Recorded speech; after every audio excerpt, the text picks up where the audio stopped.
this point, what is the most important object that you own? Oof.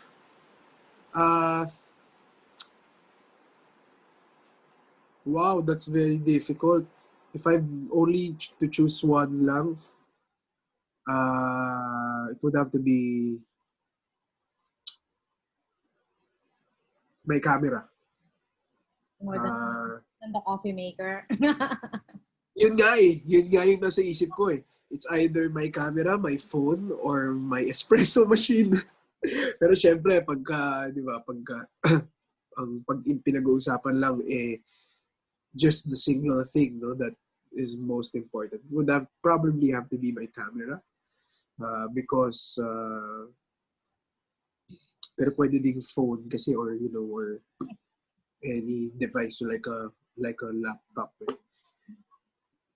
Siguro both. A camera dahil I've always loved visual storytelling through photos and videos. And that's something that I would definitely need in the future, that yung tool na camera. Then of course, kung sa laptop naman or mobile phone dahil everything's there.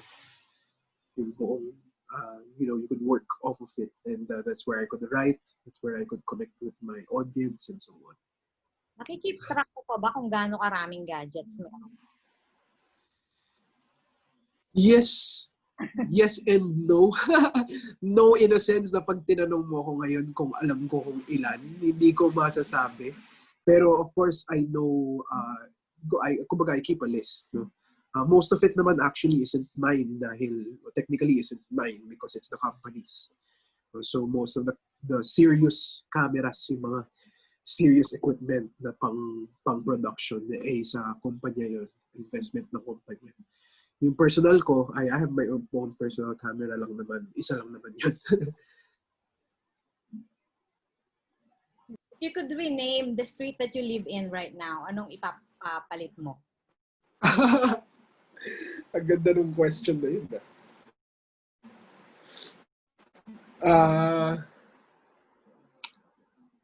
Meron akong sagot dyan eh. Dahil meron akong street na sobrang gusto. Kalimutan ko na. Oh man. Saan bang village yun? So the street that I currently live in is called Molave. So puno siya dahil yung tema ng mga street ay puno. Siguro kung bigyan ako ng chance na palitan siya, gagawin ko siyang siguro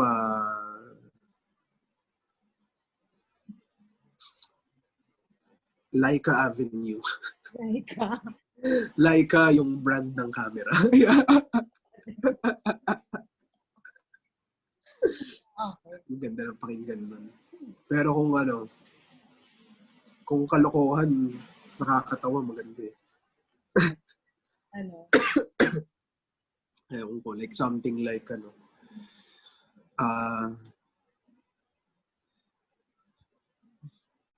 dulo ng walang hanggan street.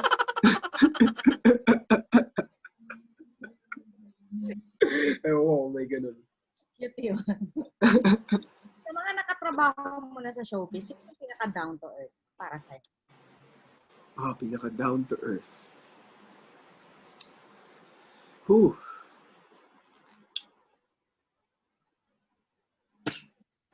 Hirap na tanong yun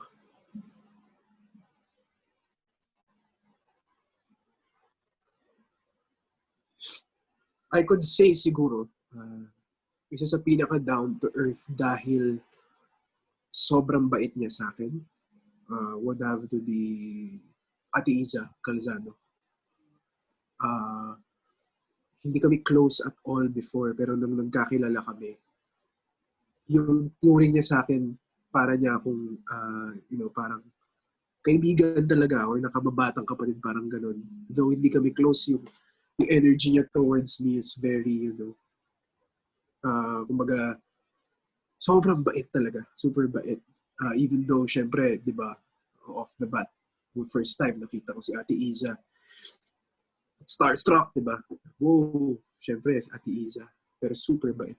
Pero ang daming mga down to earth na kilala ko, who are my friends also, na, na I still am in close contact with. Pero top of my head, si Ate Isa. Totoo naman. Okay, kami kinalaman sa photography. If you could fit your whole life in one picture, anong makikita namin doon? Oh my gosh.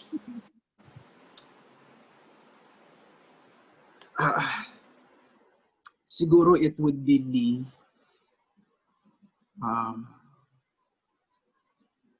golden hour. So, ibig sabihin, sunset. Tapos, isang malaking, valley or mountain range. Tapos, I'm looking at the distance lang. Yun. Very grand in a sense na grabe yung lugar. Pero, it symbolizes, us as humans, in comparison to how big our world is. We're very tiny. Pero we can make such a big difference. So yun yung image in my head. Very Khalil Gibran. Sinong villain na yung nakaka-relate ka? Hindi naman nakaka-relate, kundi naiintindihan mo siya. Or you feel Villain.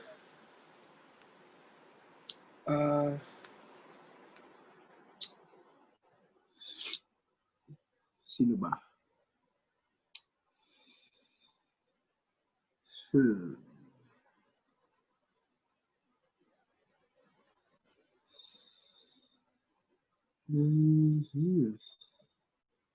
hirap din ang tanong na yan.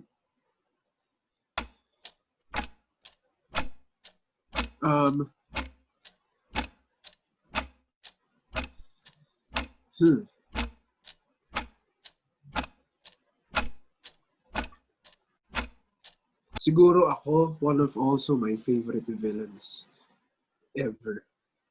Na sana magkaroon ng mas magandang movie is Magneto.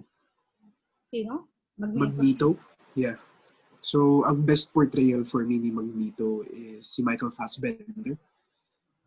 Sa X-Men First Class hanggang I think yung X-Men Days of Future Past ba? Something like that. So, relate ako sa kanya dahil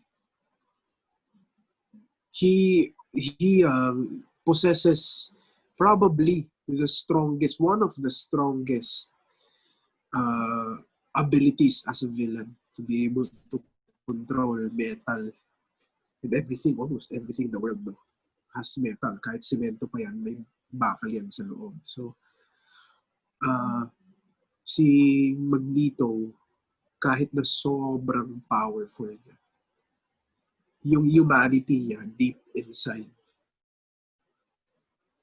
is something that I relate to dahil yung mga, bad decisions niya or yung mga bad deeds niya and bad personalities niya, gawa nung sugat niya o yung bubong niya in the past. And he, eventually became the good guy in the end because of that, the humanity left in him and his connection with Professor X, who you could almost consider a brother. So yun, it's one of the tumatak siguro na villains for me. I couldn't say kasi even though na tumatak yung performances, I mean, one of the most popular villains is Joker. Recently portrayed by Joaquin Phoenix. Tumatak din sa akin yun, pero hindi ako makarelate sa kanya dahil sira ulo siya. Wala ka pa ba? Wala, hindi. Ayoko umabot sa point na yun. Parang masyadong dark. Anong gusto mong ability? To know the history of every object that you touch or makipag-usap sa animals? Oh my God! siguro makipag-usap sa animals. No, Yeah. nagagawa ko pa rin naman. Though sobrang ganda din nung lahat ng mahawakan mo, alam mo yung history, pero kakaiba yung kung makakapag-usap ka to animals. Parang it's a whole new different understanding to how life works. Parang it's something that we never would be able to know. Diba? Like, kahit gaano pa ka-advanced yung technologies, parang I don't think we could communicate the way they do. Finding a history of an object naman is possible kung mag-research ka ng todo. Yung pag-uusap sa animal solids. Tsaka makakausap ko yung mga pusa ko. Na ginagawa ko naman ngayon, pero hindi nila ako kinakausap. Mahulat ka sang araw, sumagot siya. Sumagot bigla. Okay. 100 million pesos ang prize. Magbe-break ka ng world record. Anong world record ang i-break mo? Or you can create your own record of whatever. Dalawa lang ang feeling ko ang posibleng kaya kong ma-break. Yung isa, pinakamatagal na paglalaro ng video games. Pero feeling ko matindi yung world record nun. Baka hindi ko rin siya kayang talungin. Feeling ko grabe yung world record nun. Then yung pangalawa, medyo weird siya. And it's something that most people also don't know. Hindi ko alam kung bakit naging hobby ko siya or parang dahil siguro lang nakita ko siya sa YouTube. World's fastest clapper. Palakpak. Yeah. So merong, di ko alam kung bakit, pero my hands are always fidgety Mabilis yung kamay ko. And ewan ko nga kung, paano ko siya nasi-steady pagka nag-camera work ako. Pero my hands are always fidgety. Lagi akong sa kamay, expressive through my hands. Tapos alam ko when I was a kid, kami ng kapatid ko, nanonood kami ng mga world record na random lang. So kita namin world's fastest clapper. Tapos yung way niya of clapping, ganito. Ganyan. Ganyan yung pag-clap niya. Tapos ever since nun, parang hindi siya ganyan. Ganito. So ever since nun, challenge namin isa't isa kami ng magkapatid ko. Talunin niya. Ikaw magbila, talunin natin. Pero feeling ko pagka talagang tinrain ko sarili ko, matatalo ko yun. Pero mabilis yung world record holder. May bago, natalo siya Yung pinanood namin dati, natalo siya. Silang dalawa pa lang in history. So mabilis siya. Like ganun. So, ginagawa ko siya pagka wala lang. Hindi ko alam kung ba't ko siya ginagawa. So yun, isa yun. Baka matalo ko siya kung talagang seryosohin ko. Kapatid na babae? Wala. Lalaki kami parehas. So, laging magulo.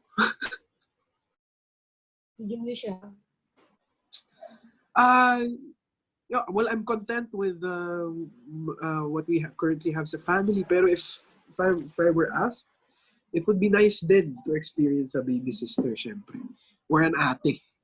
Iba din yung ate nakikita ko. Kasi most of my friends have ates. So, napansin ko, mostly dun sa mga may ate, ang bilis nila mag-mature. Siguro dahil dun sa guidance ng ate. Singit ka rin. Pero what conspiracy theory do you actually believe in? Oh my gosh. Aliens. Yeah. Well, I don't particularly believe na, that they're here or they're, Area 51, Roswell, they're all cover-ups. But ako sa point na gano'n, believe that I think it would be selfish for us to believe na tayo lang sa buong kalawakan. Sobrang laki ng universe. Like, we can't even begin to imagine how large it is. Sobrang maliit na tuldok lang tayo doon sa universe na yun. So, I'm pretty sure, there is extraterrestrial life. But, I believe if we were destined to communicate with them, then hindi talaga. Okay, what activity would you rate 10 over 10 and would love to do again? Activity.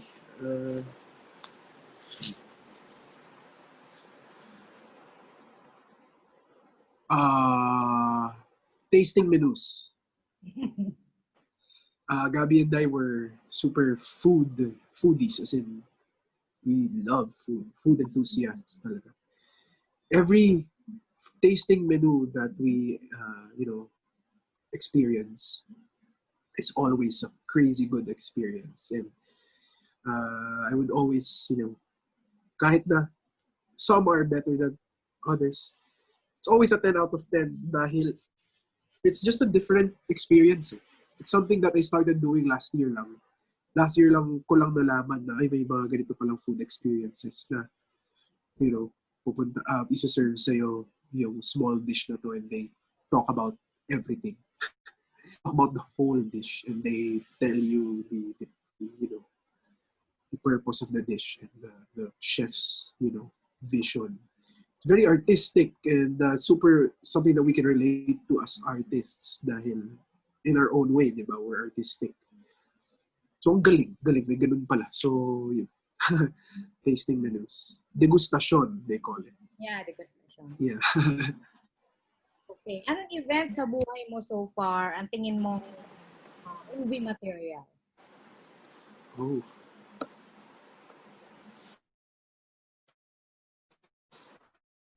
Wow. Siguro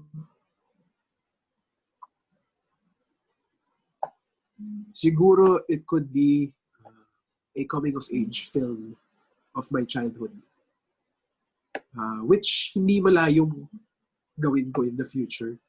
Because, all my mentors, they would advise me to dig deep into your personal bank of memories for your first two stories to tell, as a visual storyteller. So feeling ko it would have to be my childhood. What molded me to become the person who I am. And story about family. Ups and downs ng isang pamilya. Walang particular moment na trigger.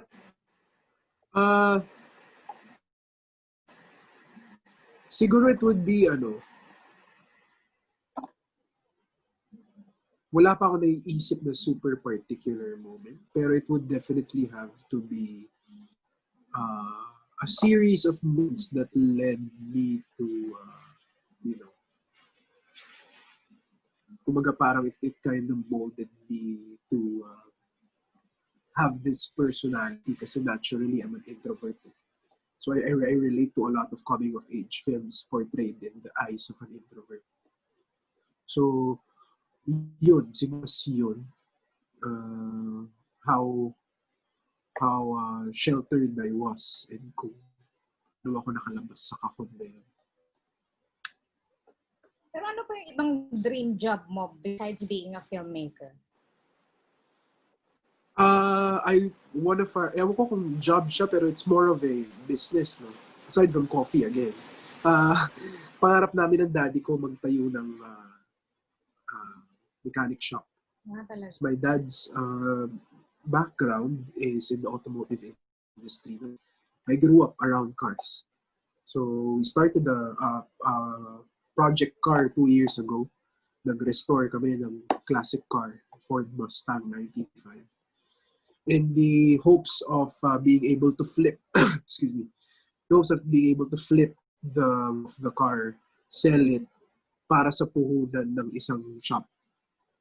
So that's one. Or managing something like that. Those, syempre si daddy, mas passion niya yun eh. Ako medyo, syempre, I got the knowledge na from him. Pero yun, yun lang. Yun lang. Mahal yun. Mahal yun. Dahil nag-canvas eh. The equipment. Ang mahal. Mahal talaga. What's the story of your tattoo dito? My tattoos. I got this one first.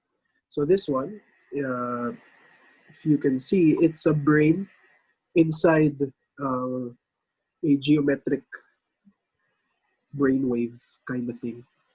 So yung story nito, I got this as my first tattoo. Well, 50% of it is because I didn't know what tattoo to get. I think most first tattoos are like that naman. Papatattoo ka pero hindi mo alam kung ano gusto mong tattoo. Then, the other 50% is during that time, I was exploring different philosophies in life. I came to a point na I kind of realized the power of one's mentality and how everything is interconnected. The world is connected, and how we could, the boundaries, are. I mean, there are really no limits to living life. All you have to do is apply the right mentality to chase your dreams. So during that time, ang dami kong pinagagawa na self-exploration. Unique yan. Ikaw mismo nag-design. Walang kinopyahan. Merong inspiration lang. Parang it's an anatomical, geometrical tattoo. So anatomy and geometry na pinagsama.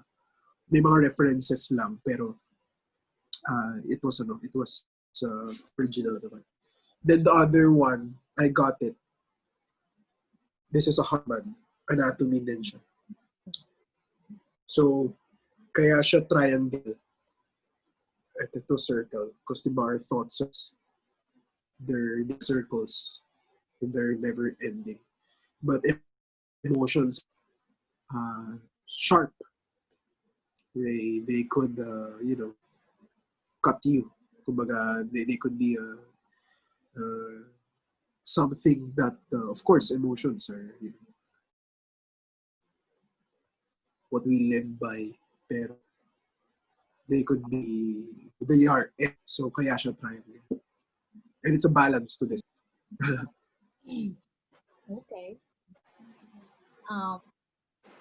What's the funniest you've been injured? Injured? Funniest. I've only actually been seriously injured once. Hindi siya masyami. To the point na yung wrist ko while playing ball. So natakil ako, natungkuran ko yung kamay ko, nabali yung wrist ko. Pero hindi serious injury. Naalala ko to, I think it in Shangri-La. I had a bruise on my head dahil nilakad ko yung pinto. Hindi ko alam na may pinto, salamin, bag. Tug ako sobrang lakas. Tapos, tingnan ako ng lahat tao na nandun. Okay, if coffee is illegal, anong magiging street name niya? If what? If coffee becomes illegal, ano kaya magiging street name niya? Oo, ano kaya?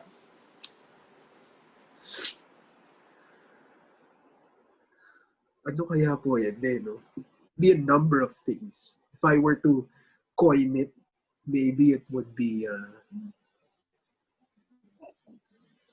presso, or SPs.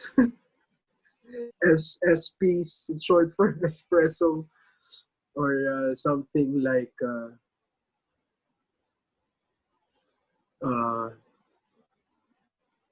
Arabica. Ganda ng Arabica. Very Arabica works well for it being a street name. Okay. Sinong gusto mo mag-paint sa'yo na artist?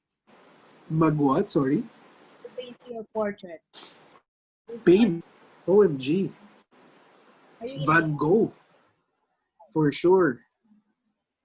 For me, well, much, exposure to the fine arts. Pero my fair share was going to a couple of exhibits of Van Gogh and Picasso in New York. I was completely blown away by Van Gogh's work. It's one thing to see it in person. Sa cellphone, makita mo yung work niya. Pero nung nakita ko talaga yung work niya showcased in front of my eyes, kakaiba. Grabe.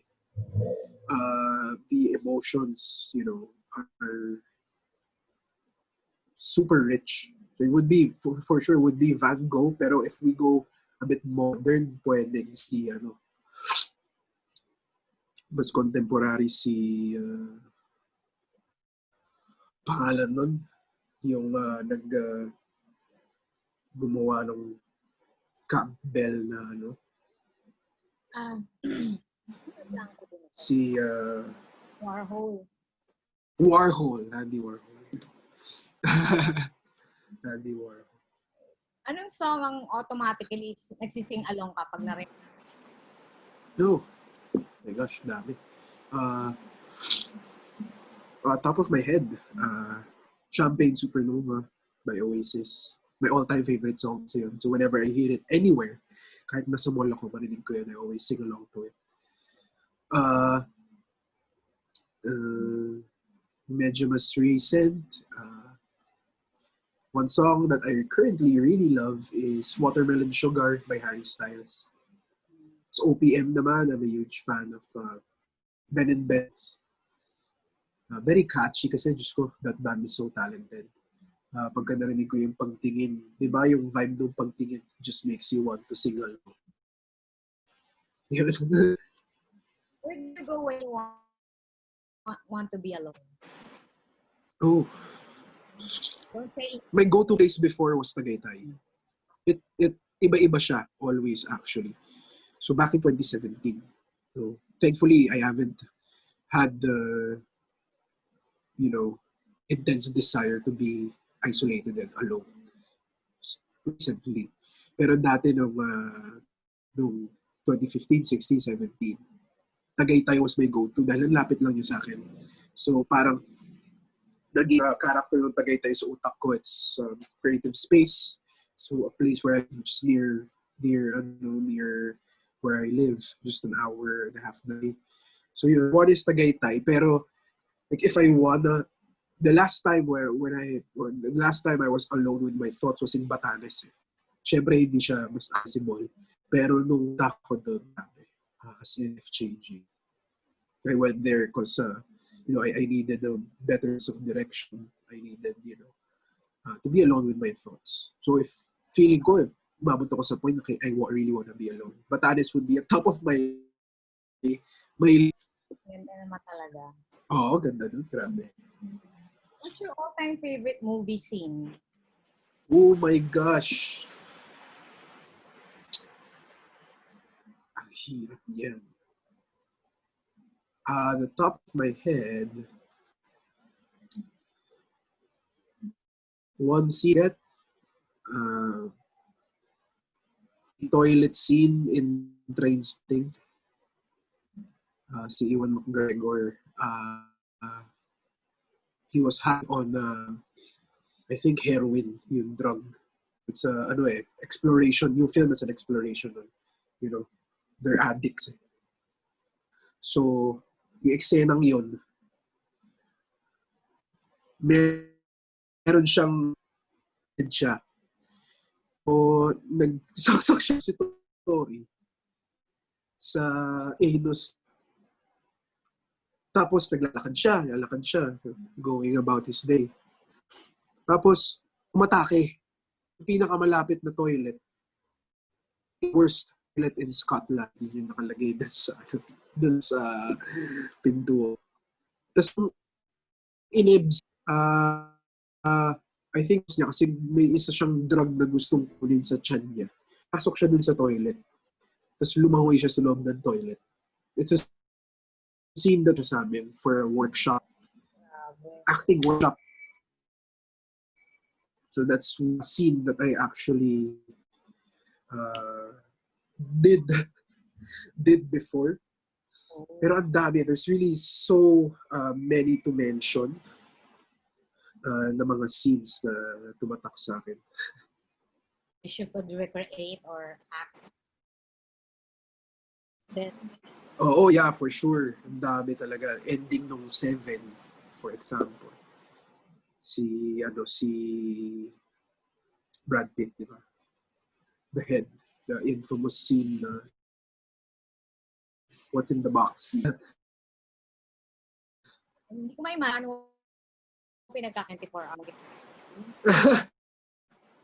Ako din, sometimes.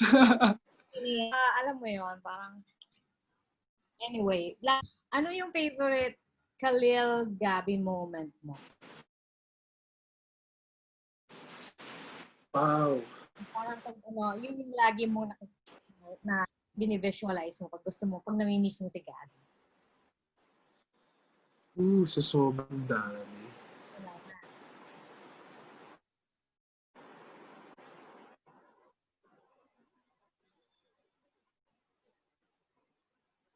For me, it would have to be my birthday hike. So birthday ko nun, hindi ko siya makakalimutan dahil yung buong pag-akyat ng bundok, iba ba yung emotion namin? Kasi nung start, naiinis siya sa akin. Naiinis siya sa akin. Nung gitna, medyo nag-relax na. Pero medyo nagtatampo naman. Medyo emotional, medyo sad. Pero pagdating sa taas, sobrang happy. So, we climbed Mount Batusong. And it was a surprise hike. Ang hindi naiintindihan sa akin ni Gab doon. Kaya medyo yung 5 a.m. nun gising ako maaga. Kaya medyo hindi niya mapinta yung emotion ko. Alam na mag-hike kami ng matindi, na 3-hour hike. So, normally, I had to be mentally prepared 15 minutes to mentally prepare myself. Wala akong masyadong exercise, pero hindi kaya. 3-hour hike ito. Be prepared. Akala niya na bad trip ako. Nainis siya sa akin. Hindi ko daw ma-appreciate yung or whatever. So, mix of emotions siya. Pero pagdating sa taas, yung bliss was pure bliss.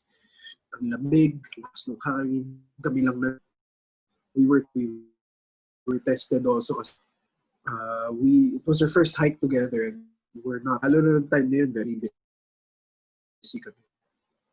And medyo matindi yung last push, may hope na-involved May ganun So, na-test yung namin, physically, emotionally, spirits, a couple.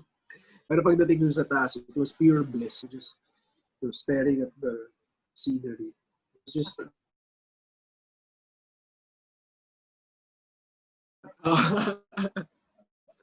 Pero 24 ang nyo, di ba? Anniversary nyo. February 22. 22. 22. Akong post 24. Sabi ko, ay, ka-birth. 24 ka po. Oo, sabi ko. Lapit. Anyway, maraming salamat. Thank you so much, Miss Anna. Sobrang na-enjoy ko itong kwentuhan natin. Malalaman at masasayang sagot. At good luck sa GMA, sa buhay mo dyan sa GMA. Maraming salamat po. Thank you so much. Ingat po kayo parati. Salamat.